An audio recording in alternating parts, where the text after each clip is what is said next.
මම තේරුම් ගත්ත තව දෙයක් තියෙනවා. අපි හැමෝගෙම ජීවිත එක වගේ සමාන නැහැ. ඒ වගේම හැමදේම ලේසිත් නැහැ. සමහර වෙලාවට අපි තනියම කල්පනා කරනවා, ඕවර්තින්ක් කරනවා. සමහර වෙලාවට අපි අපේ දේවල් වලට 100%ක්ම දුන්නත් කිසිම ප්‍රතිඵලයක් නැහැ කියලා හිතෙනවා. හැබැයි මම ඉගෙන ගත්ත දෙයක් තියෙනවා. සමහර මල් පිපෙන්නේ විවිධ කාලවලට නියමිත විලාවන් වලට. සකුරා මල් වුණත් කවදාවත් ඉක්මන් වෙන්නේ නැහැ.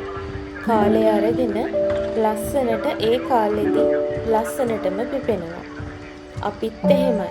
අපේ ජීවිතත් එහෙමයි. කාත් එක්කවත් ඔයාව සසඳන්න යන්න එපා. කවුරුත් පරක්කු නැහැ. කවුරුත් පරාදත් නැහැ. හැමෝටම නියමිත කාලයක් තියෙනවා. එතකන් අල්ලගෙනම ඉස්සරහට යන්නේක තමයි වැදගත් කියලා මට හිතෙනවා.